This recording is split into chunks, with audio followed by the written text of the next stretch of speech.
We're joined by World Affairs commentator Laurie Laird. Laurie, Happy New Year to you. Happy New Year to you. We're right back into work, aren't we? Not a day off. Not a day off indeed. Let's get started, shall we, with the New Year's tragedy in New Orleans, where 10 people were killed after a vehicle hit a crowd. What new information do we know about this tragedy, and what measures are being taken globally to improve, public safety during major celebrations? Germany, now this, what's going on?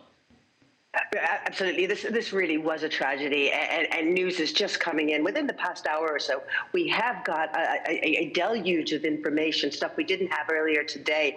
A New Orleans official, actually the representative to Congress from the area of New Orleans where the accident happened, is now saying that the death toll is up to 15. Now, we haven't heard that from the FBI or from any city officials, but this comes from the gentleman who represents that district of New Orleans to the U.S. House of Representatives. So that death toll is rising. I think we can consider him a reasonable source on this. We have learned that the alleged perpetrator was born in the U.S., a U.S. citizen, grew up in the state of Texas, also on the Gulf Coast. He was an Army veteran, according to the FBI. The FBI thinks that he was discharged honorably, but is still looking into his military record. Now, some U.S. News organizations have gone to his old home in the area in Houston, the biggest city in Texas. Apparently, he was married before. They have contacted his first wife. Her current husband says that he was converting to Islam and had shown some signs of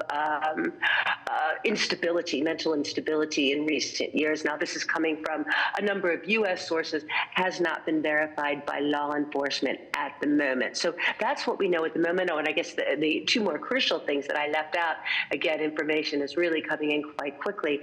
An ISIS flag was found in the truck in which he used to drive on the pavement, hitting those pedestrians. And he is also thought to have not acted alone. This came from the FBI, and for the FBI to say we're fairly sure he didn't act alone, clearly they have further information.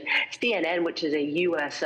News source, is saying that there could be as many as 4 others that were involved in placing IEDs, those are explosive devices, outside of that vehicle in different parts of the French Quarter of New Orleans, and they are citing law enforcement officials who have seen some of the cameras in that area, and that area is absolutely peppered with security cameras. So I think we will get more information once law enforcement goes through some of those cameras. Now, you asked, I think the big question here, all of what I've just discussed is in the past, as tragic as it is, what can happen to alleviate, to avoid these sorts of tragedies going forward? Of course, we had another car situation in Germany, in a city to the west of Berlin right before Christmas, where I think there were 5 fatalities, and it was, again, a car going through barriers, mounting the pavement and killing pedestrians. That was at a Christmas market. Unfortunately, law enforcement tells us that in the case of a lone wolf, and it's not clear that the U.S. perpetrator was a lone wolf. I mentioned those potential accomplices. But when you have someone who isn't known to law enforcement, it's difficult to avoid them. Now, what is the question of known to law enforcement? We know the perpetrator in the German incident had been reported to law enforcement. He was a Saudi citizen, a doctor who had sought residency in Germany, and I believe his residency hadn't come up yet, but he was in Germany legally, right, and had been very anti-Islam, but he had been warned, right, or law authorities had been warned about him. Right. I mean, away from what we know now, thank you so much for that insight. I'm so grateful that you were able to give us a bit of update on there. Again, our heart goes out to those who lost their life in the Christmas village in eastern Germany, and also to the New Year celebration in Bourbon Street there, just at the French Quarters, New Orleans. But let's talk about Donald Trump's return to the White House this January. He's going to be signing, because there's so much to unpack with this, all right? And Yeah, his return, how much time do you have, my friend? tell me. And his return is expected to reshape U.S. domestic, policies and international relations as well, particularly with allies and adversaries. We've got Ukraine and Russia. We've got Gaza and Israel. We've got Hamas. There's Syria on the other hand. There's also China and Taiwan. And then there's Africa and its continent. Your take?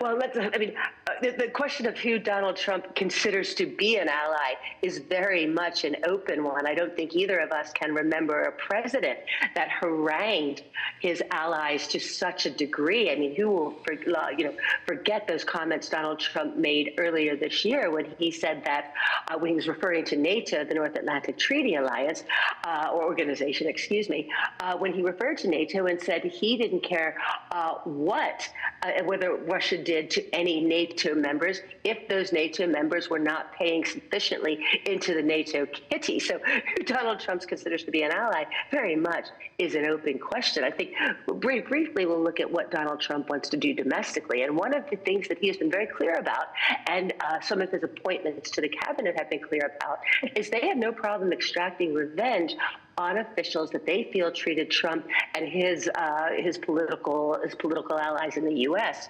treated them unfairly, and that to me suggests that we could be seeing Senate hearings on Democrats, on people that were in positions of authority in the Democratic administration that is outgoing. Also, people that may have been involved in Donald Trump's 2 impeachment trials. People like Liz Cheney, a prominent Republican congresswoman who was one of the few to vote to impeach Donald Trump and one of the few to rally against his claims that the 2020 election was stolen. So I think look to see a lot of strife there, look to see hearings, and the end result will be further polarizing a very divided country very quickly if we can look at Donald Trump's economic plans, because this is what Americans are really focusing on. It sounds like too much on economics. You want to look internationally?